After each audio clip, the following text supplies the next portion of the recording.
and for small businesses. At a time when many Americans are enduring significant economic challenges, this bill will help small businesses to keep millions of workers on the payroll. You see, states are starting to open up now, and it's very exciting to see. I think it's very awe-inspiring. We're coming out of it, and we're coming out of it well. And I'm very happy the governors really have been doing a really good job working with us, and it's really pretty impressive to see. I've spoken to numerous leaders of countries over the last 48 hours, and they are saying we're leading the way. We're really leading the way in so many different ways. I'm also very pleased that Harvard, as you know, Harvard and Stanford and Princeton and numerous other universities and colleges, as also large businesses, have sent funds back to us. And in some cases, I stopped funds that I looked at, and we are pleased to report that the funds have either not gone out, or it's about $350 million, and they've either not gone out, or we've renegotiated it, and they're not getting them. So in a couple of cases, they're sending them back immediately.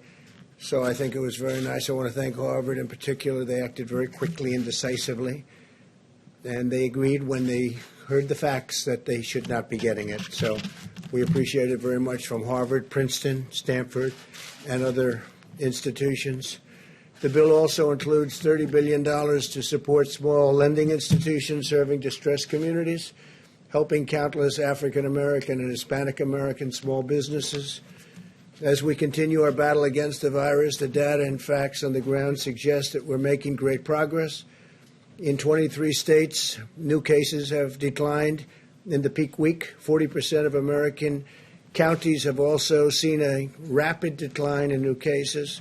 46 states report a drop in patients showing coronavirus-like symptoms. That's a big number.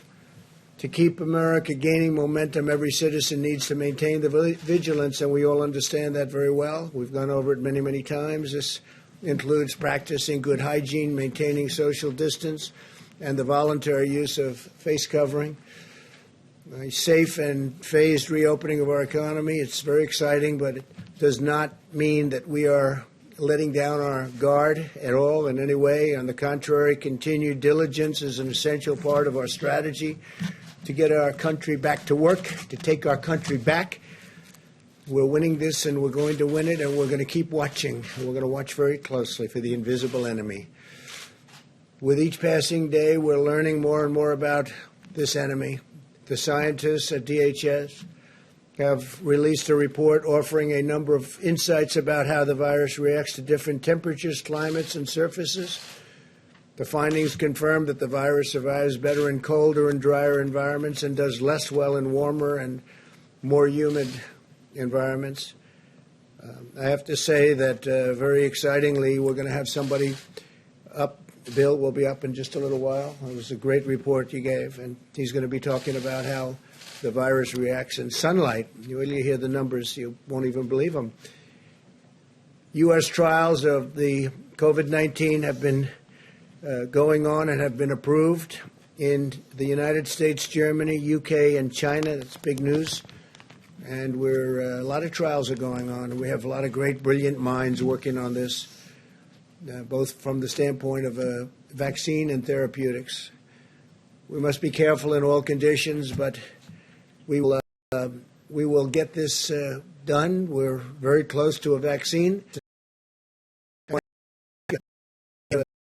Nobody's ever heard. It'll be brand new information and very important information. My administration continues to leverage the Defense Production Act to dramatically increase the manufacture and delivery of critical medical supplies. We finalized 3 contracts to produce 39 million more N95 masks in 90 days. And as you know, we're also using a sterilization process, some great equipment that will sterilize the masks up to 20 times per mask. So that's like ordering 20 times more masks. And it's working very well. We just want the hospitals and the institutions where it is to use it. A lot of people don't use it. They're so used to getting a new mask, they don't want to use it. They want to go and immediately get a new one. We're asking them to use the sterilization process. every bit as good, up to 20 times, think of that. In addition to ramping up our domestic assembly lines, we also have airlifted nearly 750 million pieces of personal protective equipment into the United States through our Project Air Bridge, which has been an incredible thing to watch. It's really a military operation.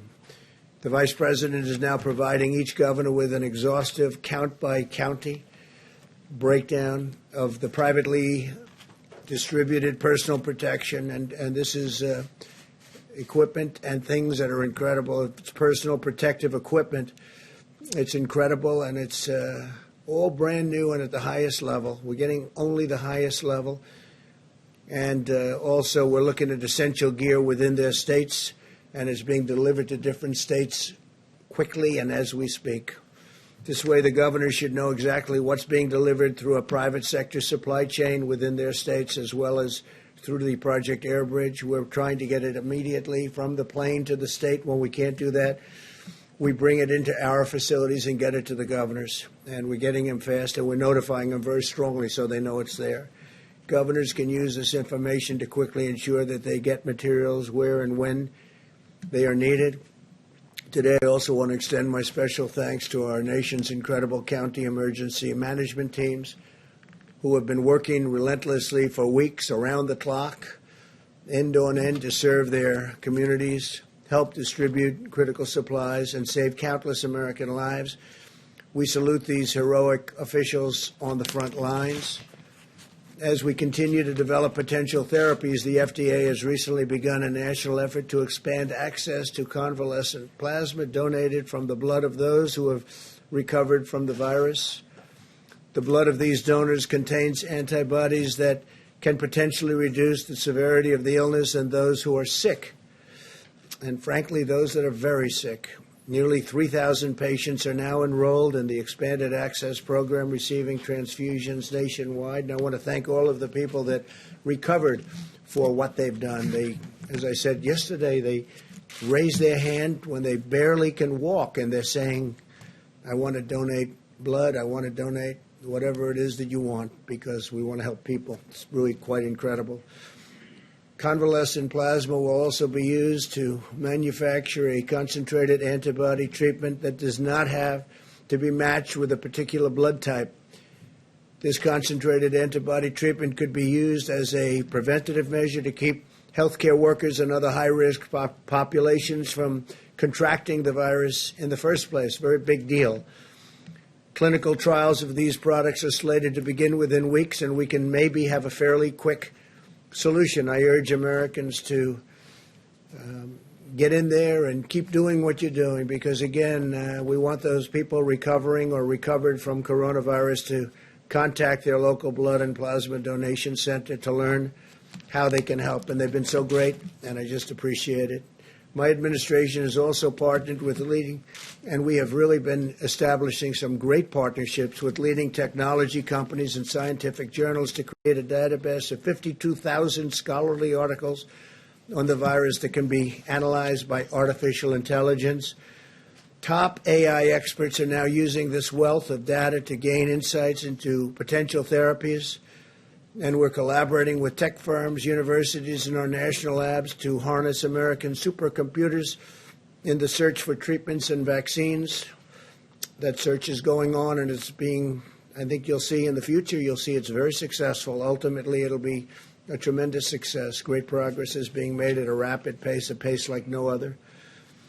We have every hope that with the full might and resources of American science and technology, and with the courage and devotion of the American people who have been so incredible, we will end this plague, and together we will restore the full measure of American strength and power and prosperity. Our country is going to do fantastically well. You see what's going on.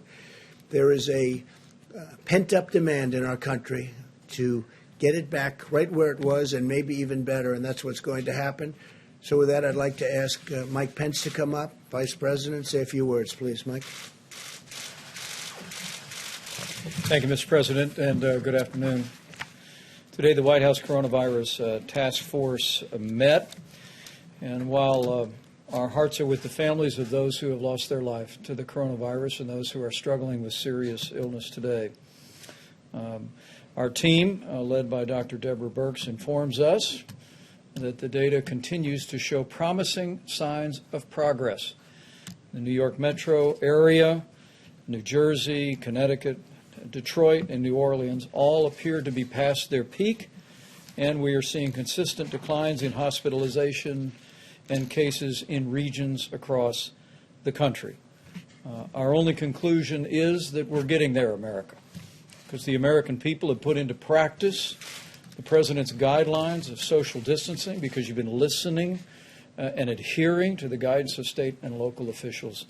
We're making meaningful progress in a very real sense, sparing Americans to be exposed to the coronavirus and, in no less extent, saving lives. Our task force actually believes, Mr. President, that if we continue these mitigation efforts in the days ahead, as states implement their policies, including phased reopening that will preserve those gains, we do believe by early summer we could be in a much better place as a nation with much of this coronavirus epidemic behind us.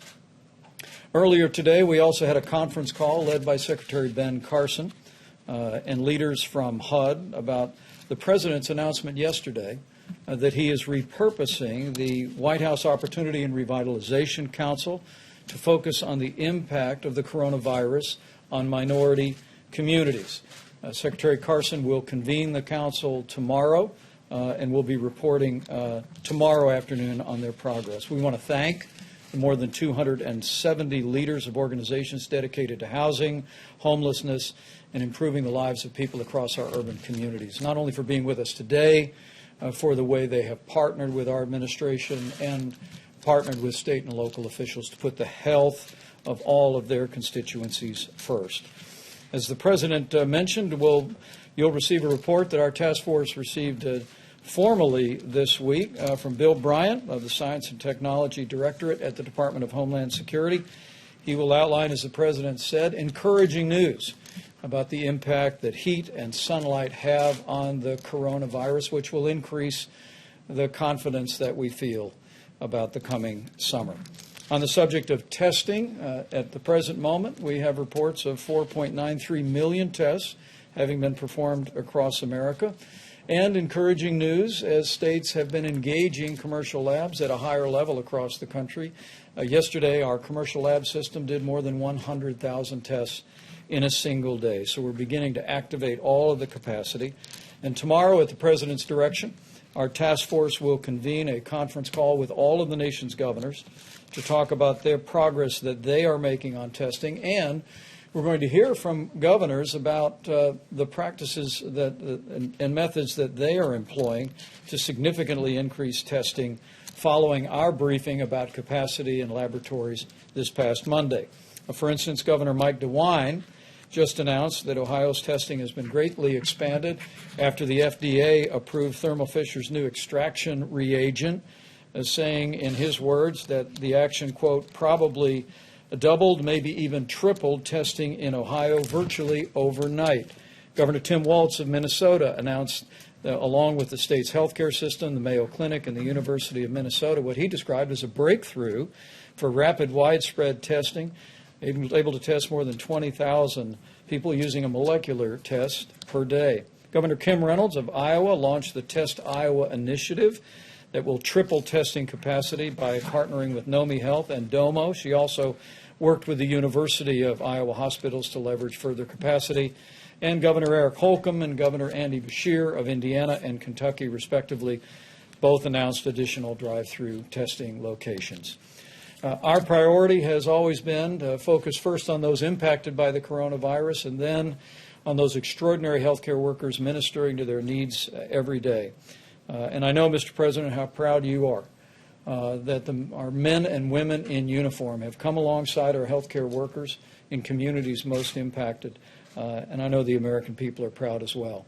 As of today, FEMA reports that 35,000 National Guard have been deployed across the country to aid in our coronavirus response. Governor Kevin Stitt of Ohio actually deployed the National Guard to hospitals across the state to evaluate protective equipment and hospital capacity and report it into state emergency management and FEMA. And Governor Greg Abbott of Texas actually mobilized more than 1,200 National Guard and 45 teams to provide greater access to testing.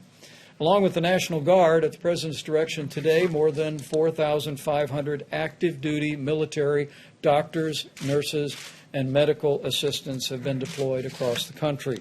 Yesterday, 1,013 medical professionals in our military were actually deployed to 19 hospitals in 7 states to support those amazing healthcare workers.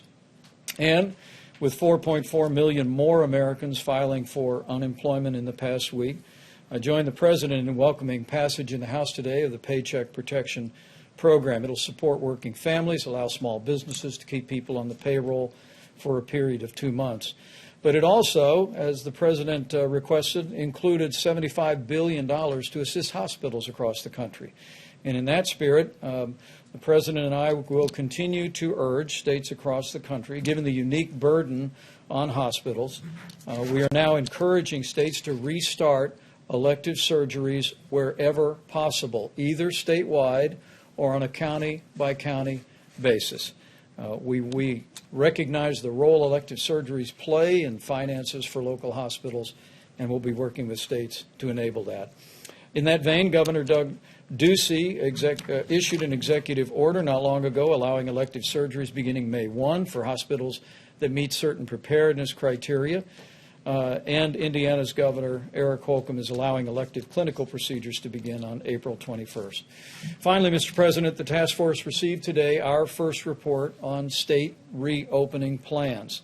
At the present moment, 16 states have released formal reopening plans.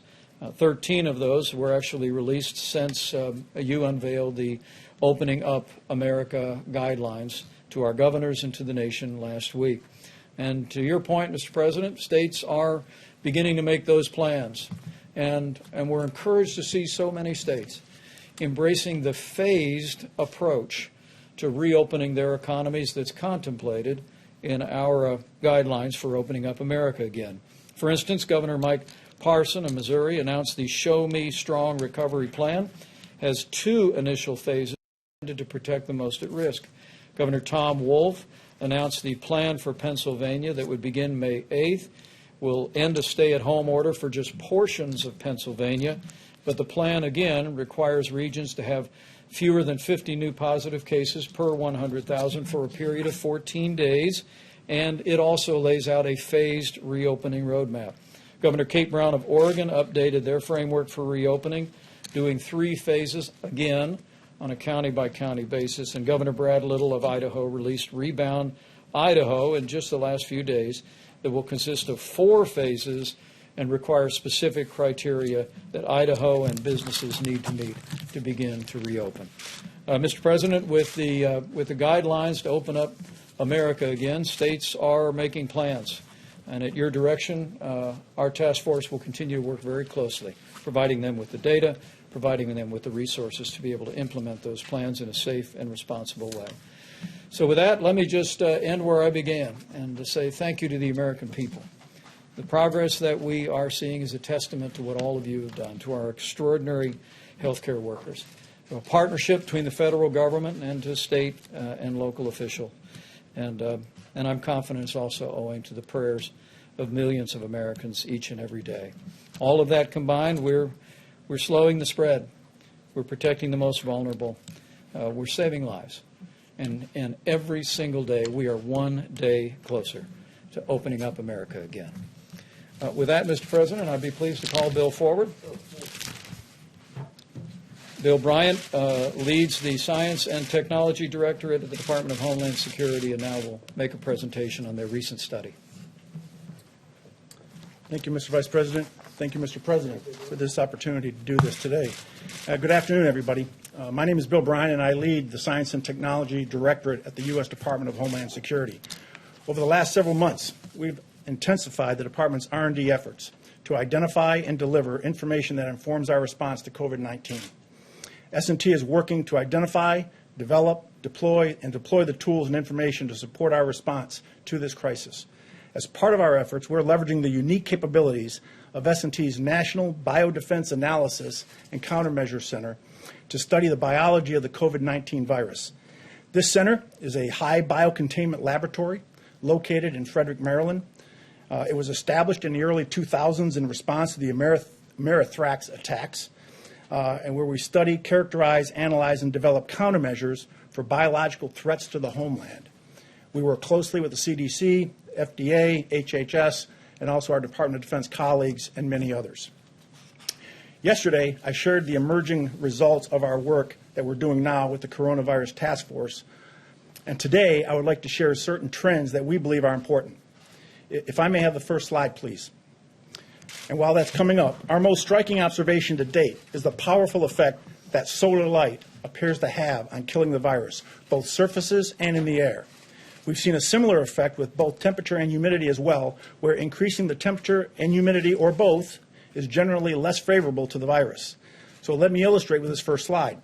If you look to the right, you'll see that term half-life with a bunch of timestamps on there. First, let me tell you what a half-life is. We don't measure the virus as far as how long will it live on a surface. We have to measure the decay of the virus in terms of its half-life, because we don't know certain elements. We don't know how much a person expectorates when he spits, right? When he sneezes, whatever the case may be. We don't know how much virus is in there. So that has a bearing on how long the virus is going to be alive and active. So we measure it in half-life, because half-life doesn't change. So if you look at an 18-hour half-life, what you're basically saying is that every 18 hours, the life of the virus is cut in half. So if you start with 1,000 particles of the virus, in 18 hours you're down to 500. In 18 hours after that, you're down to 250, and so on and so forth.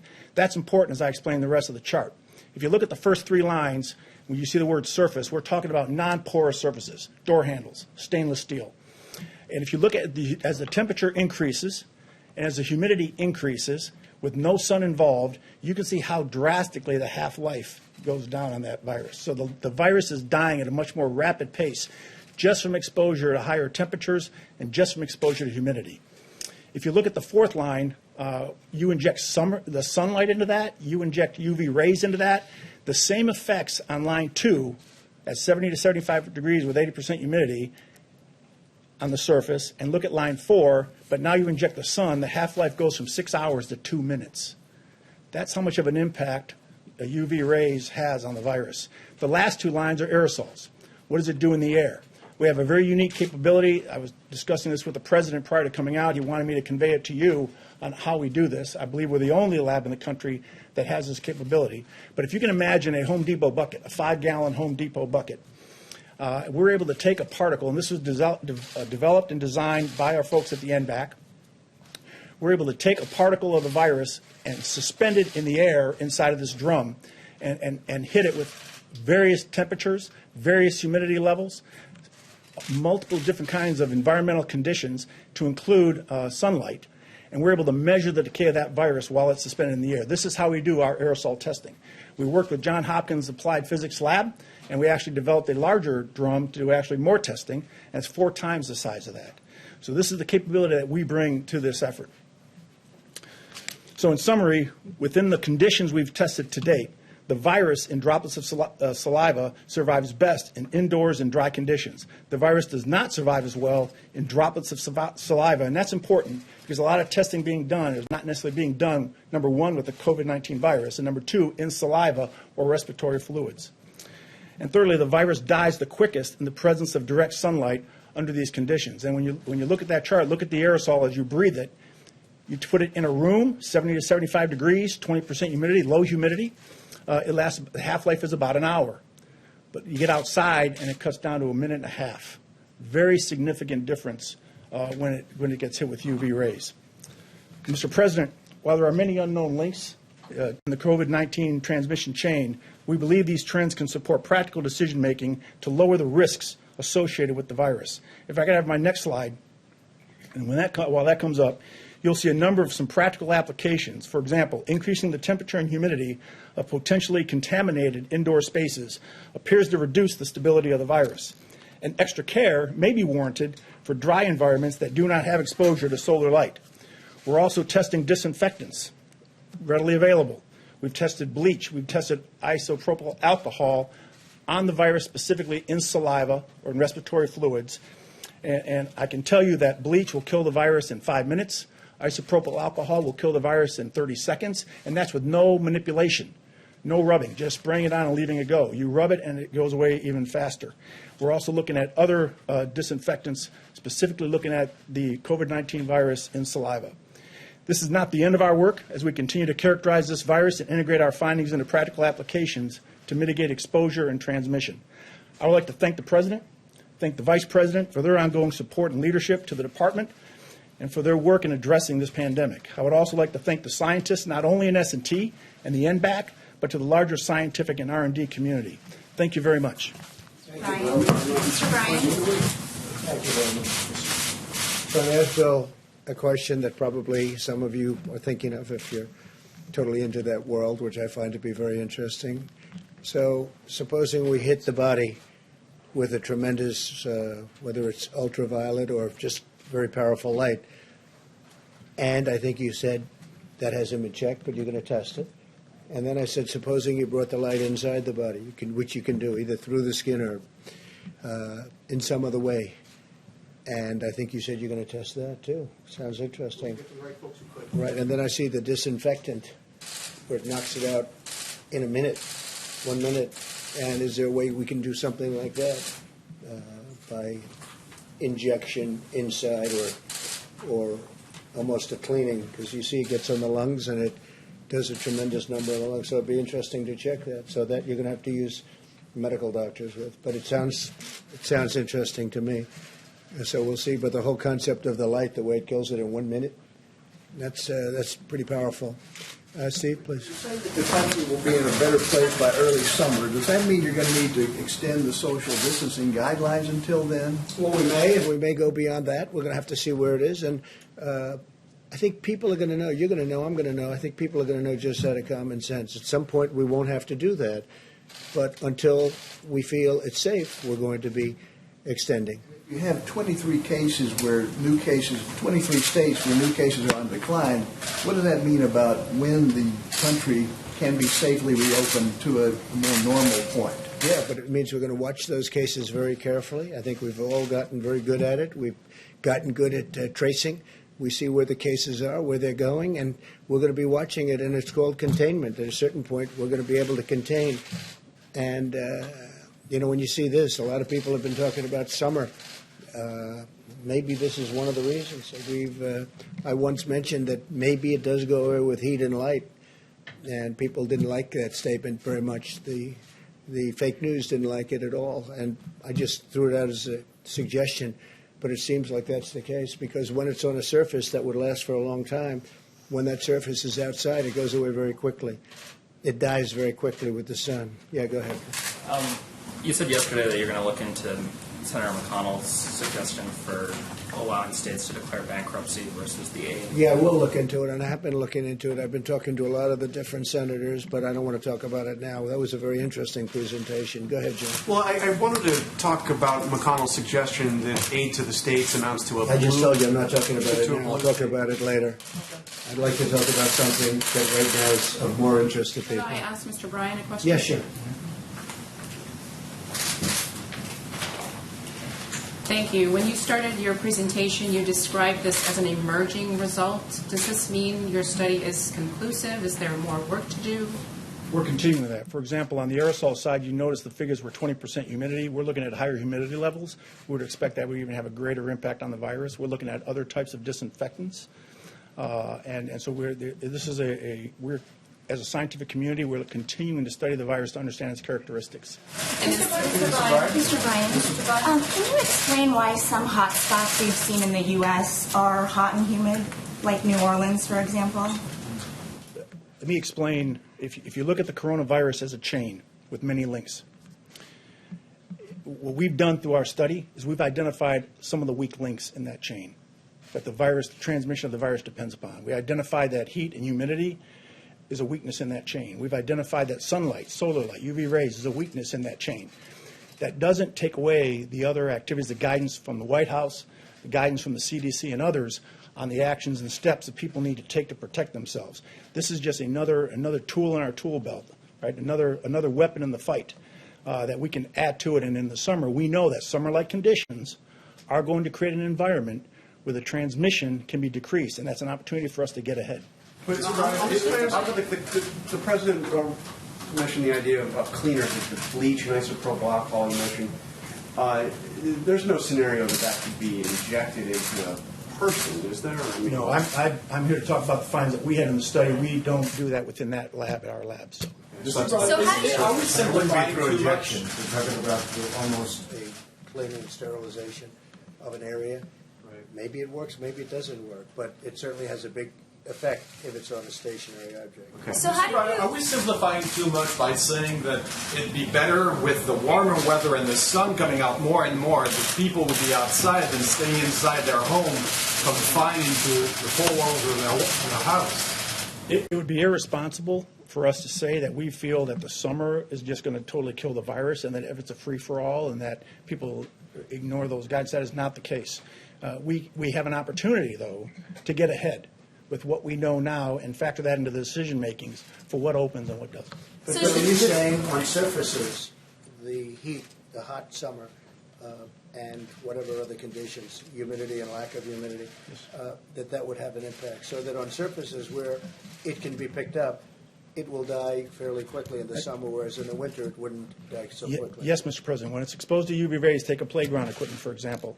The UV rays hitting a piece of playground equipment will kill the virus when it hits on the playground equipment. But underneath, where the sun does not get, if someone touched that and had it on their hands, it could still be there. Right? It has to be in direct light of the UV rays. With the sun, if it's on somebody's hands, right, and they haven't touched their face and all of the things. And it's that exposed we've to the sun. It'll, I know, but if they're outside, right, and their hands are exposed to the sun, will that kill it as though it were on a piece of metal or something else? I don't want to say it will at the same rate because it's a non-porous surface, but what we do know is that we looked at the worst case scenario and the virus lives longer on non-porous surfaces. So porous surfaces, it doesn't live quite as long. So in theory, what you said is correct. This is sort of semi-non-porous, right? This, right? Yes, Mr. President. Mr. Ryan, Wait. Mr. Ryan, how should governors who are opening their states, working on that, incorporate the findings of this study into those guidelines? I would leave that up to the governors. This is a decision. This factors into their decision process. As I mentioned, with knowing this knowledge and having this knowledge, as we continue to study and further know what the virus does and how it reacts, it could impact the way a governor will look at what he opens in a state, how he opens it, in what environments these things are opened up. But I leave that up to the governors to make that decision. How they Obviously, at the moment, the advice is stay at home. By the summer, could we be flipping that and saying you'd be much better off being outside with UV rays, all the humidity that Washington brings in August? I would not go contrary to the guidance that have been issued right now. I think, though, to tell you that if I'm having an event with my family, I'm doing it in the driveway or in the backyard, not inside the house with my children. In fact, I'm thinking about moving outside to the rose garden. No, it's a very interesting question, actually. Okay. Please. Mr. Ryan, how much more research, how much more time would it take to have conclusive results that could be used here? You said these were emerging results. We first were able to receive the virus back in February is when we started testing. And it is a science-based approach. Science is a process. The doctor can attest to that. It doesn't necessarily line up with goals and targets and other things. It is what it is. But we are now starting to get results. And we're every week or 2 weeks, we're starting to find out something new and something different. And in talking to the task force and the vice president, he's already asked us to come to him every time we come up with some new discoveries that we could share to the public. Bill? Yeah, sir, have you compared notes with your counterparts in other foreign governments or in private industry who might have been studying the same thing, and do their findings show the same result that you found here? We do have a very good partnership with a lot of our allies. We work closely with them on this particular topic. We actually authored a document called the Master Questions List. If you go to DHS-S&T's website, we've already had about 17,000 hits on this document. It actually outlines what all the countries in the world are doing to fill the certain gaps of knowledge that don't exist within the virus and what we do know. And that is really what targets and drives the science community to say, okay, what don't we know now so we don't duplicate what other people have done. So we've championed that document. It's well referenced, and I would encourage you to look at that. And we are working with other countries on vaccines, as you know. Yeah, go ahead, please. Thanks, Mr. President. If there is a summer ebb with this virus, what would the federal government need to do to take advantage of that time? Say it at the beginning, what? Oh, so if there is a summer sort of ebb with this virus, what would the federal government need to do to take advantage of that time to be better prepared for a possible resurgence in the fall than we were the first time Well, I'll tell you around? one thing. I think a lot of people are going to go outside all of a sudden. People that didn't want to go outside, they'll be. To me, this was really a very interesting meeting. We covered it in great detail, and these are incredible people at that. We could call it a laboratory because that's essentially what it is. It's a super laboratory. It's a lot of things going on at that laboratory. Right, but A lot of very interesting things going on at that laboratory. Yeah. What would you and other areas of the government need to do on testing, for example, or other things like that to be prepared if it came back in the fall? How would you take advantage of the summer? It's actually a very good question. It's something the task force already has begun discussing, that we are, if a combination of factors, let me say again, as states put into practice the guidelines to open up America again, implement safe and responsible plans to open up their economies along the lines that the President unveiled a week ago today. As people continue to properly exercise social distancing as is recommended in each phase, that in combination with some of these findings could well give us a summer respite from the coronavirus. And our team is already speaking about working on a continuous basis through this summer. Every single day we're increasing testing. Every single day air bridge flights are coming into the country. I can promise you at the President's direction there will be no letting up on making sure that our hospitals have the equipment, have the personal protective supplies for medical personnel. There'll be no letting up on the development of therapeutics by our great pharmaceutical companies, or driving toward a vaccine as soon as it is possible to make available to the public. And there'll be no letting up on continuing to scale testing, already more than anyone in the world, but by next fall we'll have a broad range of testing, a variety of different means.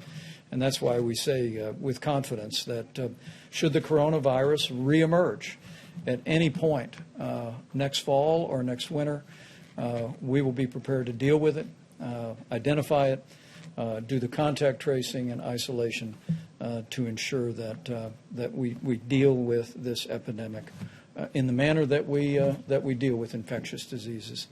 Okay.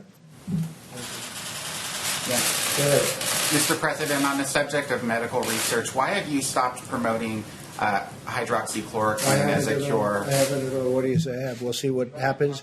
We've had a lot of very good results, and we had some results that perhaps aren't so good. I don't know. I just read about one, but I also read many times good.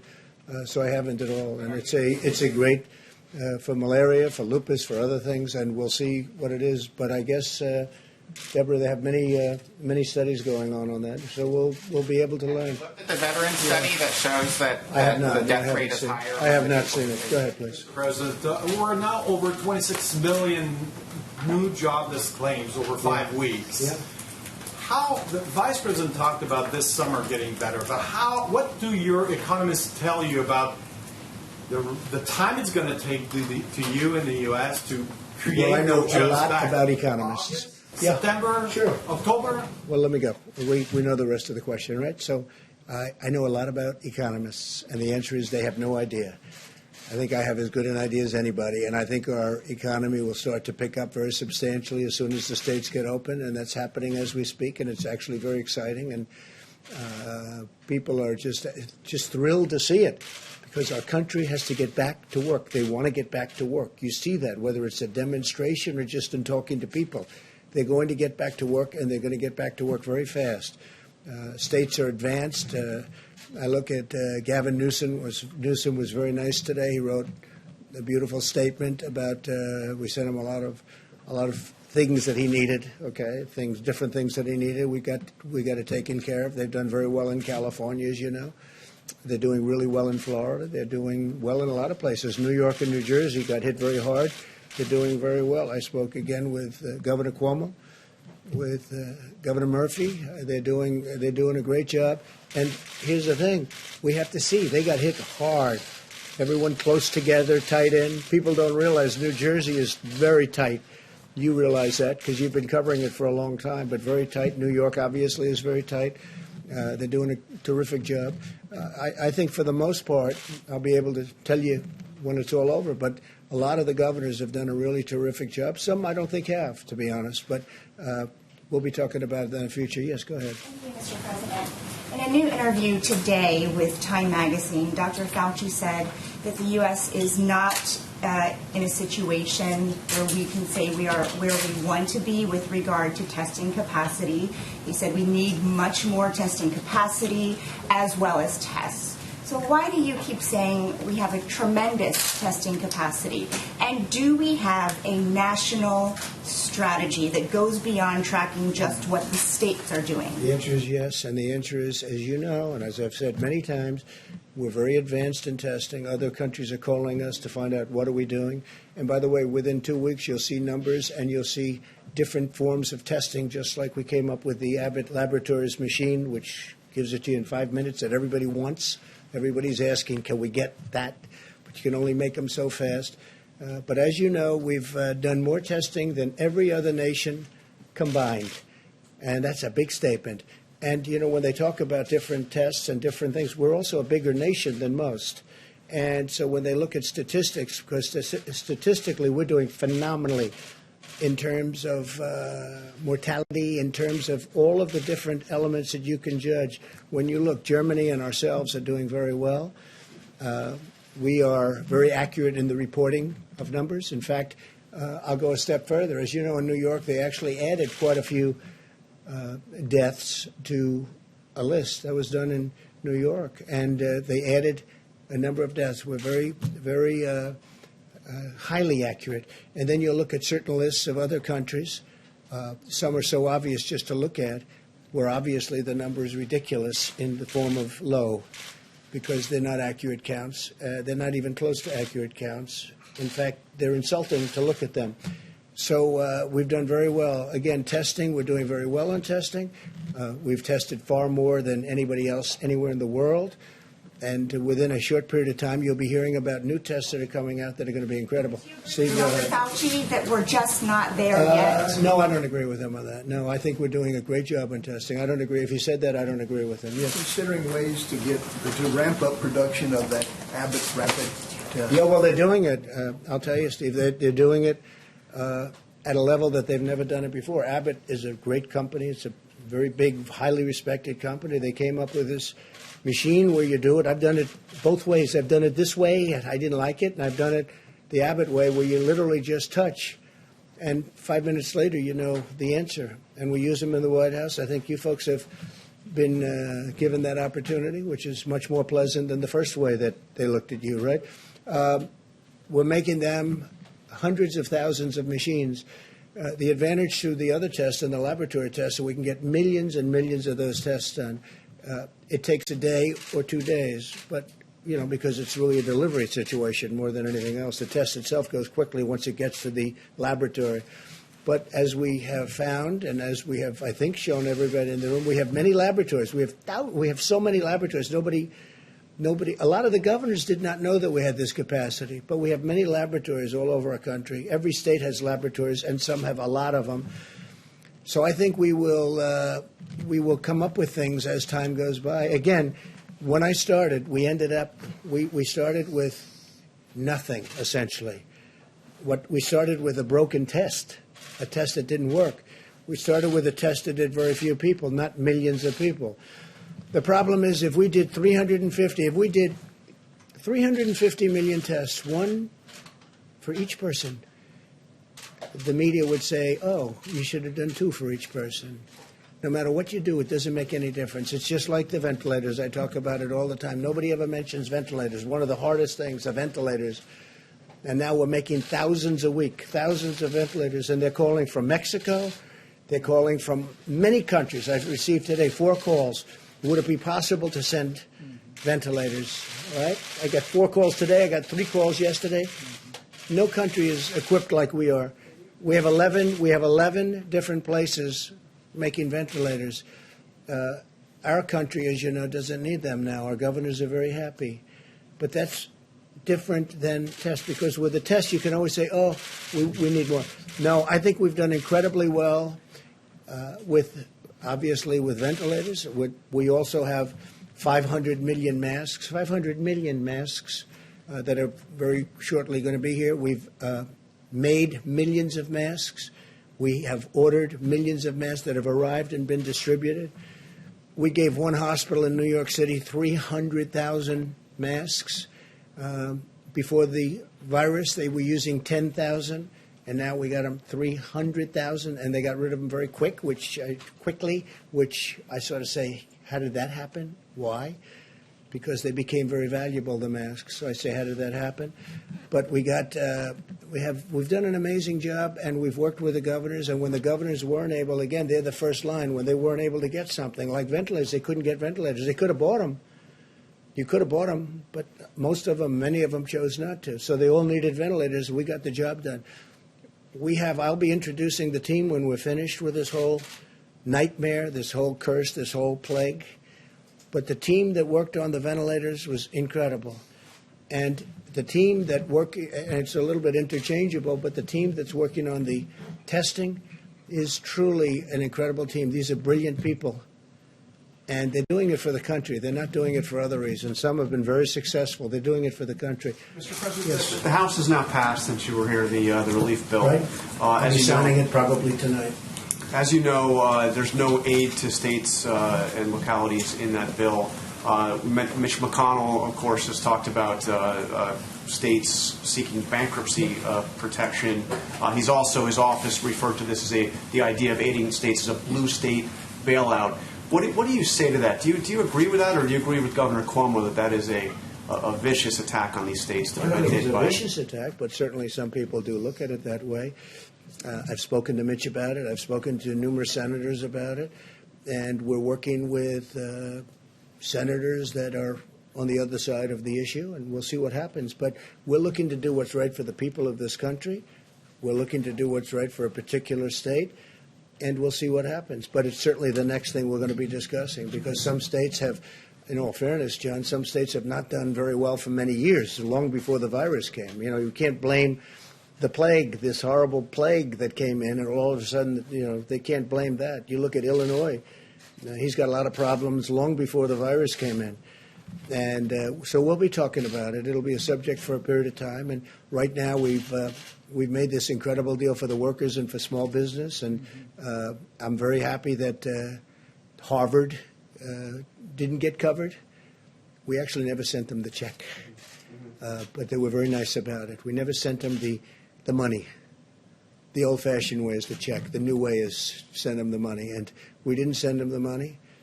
But they were very understanding, and they were very nice about it. So was Princeton, so was Stanford, so were a number of other schools that you just don't associate with this money. So were big companies, as you know many of them. It was a relatively small amount of money compared to the whole, very small amount of money compared. But we wanted to be fair. We wanted to go to the people that it's supposed to go to. Are you open to this idea of state and local? I'm open to ideas that are going to be great for the people of this country. And if we can help states, we're always going to help states. Now, there's different ways of helping states. Some ways are better than others. So we're looking. It is interesting that the states that are in trouble do happen to be blue. It is interesting. If you look around, the states that seem to have the problem happen to be Democrat. And New York and New Jersey got hit by this. But New York and New Jersey were in a lot of trouble long before the plague came, and they were, they had a lot of problems long before the plague came. I spoke with Governor Cuomo about it. Spoke to Governor Murphy about it. I spoke with Gavin Newsom about it, and I'm speaking to a lot of people about it because it's probably going to be the next thing on the list. A lot of people understand very well what Mitch is saying, and they also understand the other side of the problem, and I'll be speaking about it. We're going to do the right thing for our country, and the right thing for a lot of great people. Okay? Yeah, Mr. President, after the presentation we just saw about the heat and the humidity, is it dangerous for you to make people think they would be safe by going outside in the heat, considering that so many people are dying in Florida, considering that this virus has had an outbreak in Singapore, places that are hot and are humid? Here we go. The new headline is Trump asks people to go outside. That's dangerous. Here we go. Same old group. You ready? I hope people enjoy the sun. And if it has an impact, that's great. I'm just hearing this, not really for the first time. I mean, there's been a rumor that, a very nice rumor that you go outside in the sun or you have heat and it does have an effect on other viruses. But now we get it from one of the great laboratories of the world, I have to say. It covers a lot more territory than just this. This is probably an easy thing, relatively speaking, for you. I would like you to speak to the medical doctors to see if there's any way that you can apply light and heat to cure. If you could. And maybe you can, maybe you can't. Again, I say maybe you can, maybe you can't. I'm not a doctor. But I'm like a person that has a good, you-know-what. Sir, you're the president. Deborah, have you ever heard of that? The heat and the light relative to certain viruses, yes, but relative to this virus? Not as a treatment. I mean, certainly fever Yeah. is a good thing. When you have a fever, it helps your body respond. But not as, I've not seen heat or light. I think it's a great thing to look at. I mean, okay? Respectfully, sir, you're the president, and people tuning into these briefings, they want to get information and guidance and want to know what to do. They're not looking for rumors. I'm the president, and you're fake news. And you know what I'll say to you? I'll say very nicely, I know you well. I know you well, because I know the guy. I see what he writes. He's a total faker. So are you ready? Are you ready? Are you ready? It's just a suggestion from a brilliant lab by a very, very smart, perhaps brilliant man. He's talking about sun, he's talking about heat, and you see the numbers. So that's it. That's all I have. I'm just here to present talent. I'm here to present ideas, because we want ideas to get rid of this thing. And if heat is good, and if sunlight is good, that's a great thing as far as I'm concerned. Go ahead. Mr. President, you talked a moment ago about vaccines and that we're close. How close do you think the Oxford University study says they could have one by September? Do you think the pharmaceutical companies in the US around They could have one of what? They could have a vaccine ready, tested by Oxford's one. September. Johnson & Johnson is working. They're also working together. You have many companies working together on a vaccine. But then do you think they can scale up production and the pharmaceutical companies will be able to do that quickly?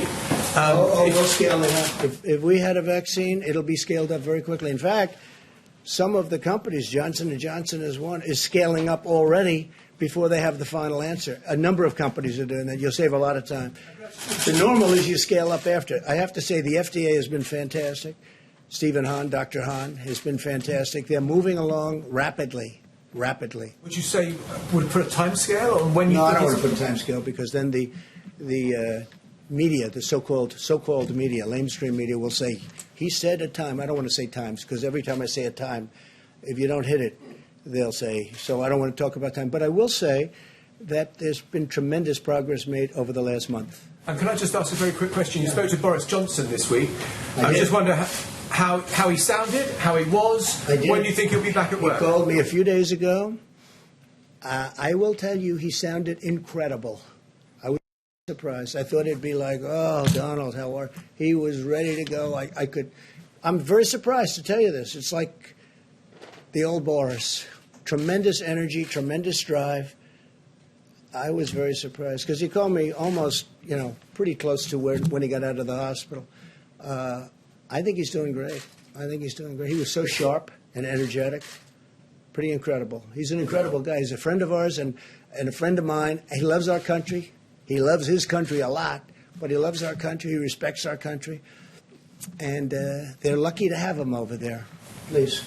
Mr. President, you a couple days ago said that you might reach out to Kim Jong-un directly, but also that you were working to find out if those reports about him being in possible medical trouble were true. I'm wondering if you've either... I hope he's not in medical trouble. I hope he's not. Have you heard anything from I've North gotten Korea? along very well with him. Here we are. You would have been in a war with North Korea if I didn't get elected president. Remember, I was going to be the one that took us into war my first day in office, okay? Here we are. Look at what's happened. Withdrawal. We're bringing people home. We're not going to serve as policemen all over the world. I don't want to be policemen all over the world. But have you been able to leverage And yet I've relations? rebuilt our military to a level that has never been built at before. Have you been But able it's to get never more information? recognized by the fake news. Go ahead. Have you been able to use that relationship to get more information about his status? I think the report was incorrect. Let me just put it that way. I think the report was done by a network that was incorrect. I'm hearing they used old documents, but that's what I hear. I hear the report was an incorrect report. I hope it was an incorrect report. When was the last time you heard from him? I don't want to say. Since you pointed to me, just a quick question about that. So you haven't made any contact, though, just to make sure? With who? The North Koreans. I don't want to say. I won't say that. Okay. We have a good relationship with North Korea, as good as you can have. I mean, we have a good relationship with North Korea. I have a good relationship with Kim Jong-un, and I hope he's okay. And somebody would say, oh, that's terrible. No, it's not terrible. I hope he's okay. And I think it was a fake report done by CNN. What do you have? Go ahead. No, that's enough. Go ahead. But that wasn't my question. The problem is you don't write the truth. So, as far as I'm concerned, I want to go to the next Can I one. ask you a question about... No, not CNN, please. Go ahead. The White House has not responded to these I told you. CNN is fake news. Don't talk to me. Go ahead, please. But he says he was retaliated against, and that's why he was removed from his job. Do you have a response to that? Okay, next question. Mr. President, I have two questions, one on behalf of a colleague who's not here because of social Just distancing. ask one, please. First one, could you talk about your decision-making process with Over the governor what? of Georgia? You yesterday The controversy? Well, you said yesterday that you told the governor of Georgia you were concerned. I had a good about- talk with the governor of Georgia. Earlier in the week, you spoke and you did not convey this kind of message. Was there a change I did in your convey thinking? the message. I didn't like the fact that he's leaving certain things. I want the states to open more than he does, much more than he does. But I didn't like to see spas at this early stage, nor did the doctors. Is that a correct statement, Deborah? I didn't like to see spas opening, frankly. I didn't like to see a lot of things happening, and I wasn't happy with it. And I wasn't happy with Brian Kemp. I wasn't at all happy because, and I could have done something about it if I wanted to, but I'm saying let the governors do it. But I wasn't happy with Brian Kemp. Spas, beauty parlors, tattoo parlors, that. And by the way, I want them to open. Excuse me. I want them to open, and I want them to open as soon as possible. And I want the state to open. But I wasn't happy with Brian Kemp. I will tell you that right now. Yeah, go ahead. So are you surprised he defied you on that? No, he didn't. No, he didn't defy me at all. That's your language. He didn't defy me. You know what happened? I said, you make your own decision. I told him that. I said, you're not in the guidelines, but I'm letting you make your own decision. But I want people to be safe, and I want the people in Georgia to be safe. And I don't want this thing to flare up because you're deciding to do something that is not in the guidelines. And I went to Deborah and Dr. Fauci and other people, and they weren't thrilled about it. And I could have stopped them, but I decided, and we all agreed, they got to watch it closely. So we'll see what happens. I told him very distinctly, I said, Mike was there, I said, you do what you think is best. But if you ask me, am I happy about it? I'm not happy about it, and I'm not happy about Brian Kemp. Go ahead. A question for Dr. Birx, if I may, Mr. President, about the rate of the decline of the curve in the U.S. You and the Vice President tonight talking about meaningful progress, promising progress. Could you speak to the rate of decline of cases in the U.S.? If we could do it quickly, that'd be great. If you're satisfied with the decline. You have to ask the question, but you do see it. And if you have any information from other countries that would inform us about the decline. Yeah, so many of you, and I've spoken to all of you from this podium about there's weekends difference in reporting, often a spike on Monday. If you look at Mondays over Mondays, if you look at 7-day reporting, we are starting to go down. We had a long flat peak, largely driven, of course, by New York, which is about 45% or so of the cases. As New York goes down, so will the rest of the country have a decline, even more accelerated. I want to say, though, we have had outbreaks. We've had outbreaks in specific prisons. We've had outbreaks in specific nursing homes. We've had outbreaks in specific plants. And when that happens, that adds 200, 300, 400 cases on that single date. So we track very carefully not only what the country's doing, but what each state is doing, each county is doing, and we look at delta changes across all of the counties so that we find early warning signals for these types of outbreaks, because we want the whole country to go down, but we also want to prevent the outbreaks before they occur. Mr. President? Go ahead, please. Yes, thank you. Looking forward to November, the election. Given the risk that the flu and the coronavirus come back, there could be a problem. Do you think there is a risk that there will be there will be lack of agreement, lack of legitimacy to the results in a very close election, and people start saying, well, a whole bunch of people couldn't go and vote because they were scared. I can't tell you what's going to happen in an election. Yeah, great question. I can't tell you what's going to happen. We have a sleepy guy in a basement of a house that the press is giving a free pass to, who doesn't want to do debates because of COVID, and lots of things are happening, right? And I watched a couple of interviews, and I say, oh, I look forward to this.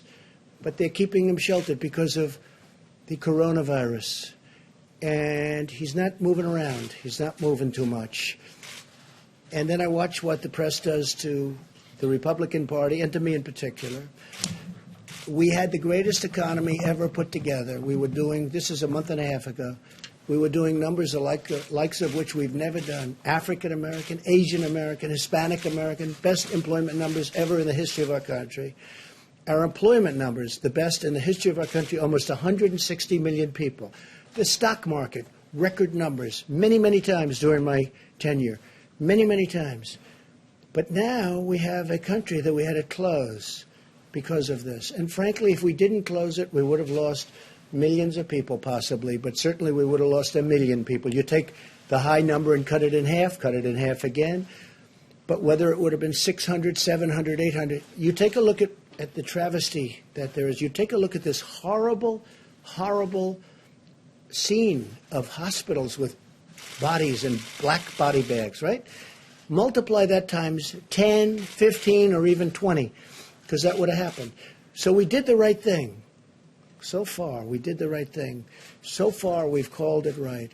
We've mobilized like it was a military operation, and it was largely a military operation between ventilators and testing and so many other things. And we've had a lot of good partners, not all good partners, but we had a lot of good partners. Gavin Newsom today thanked us very much. Gavin Newsom, California, thanked us so much for getting him all the things that he needed so he can keep going and keep doing a good job. We got it to him today. Tomorrow we're getting him even more.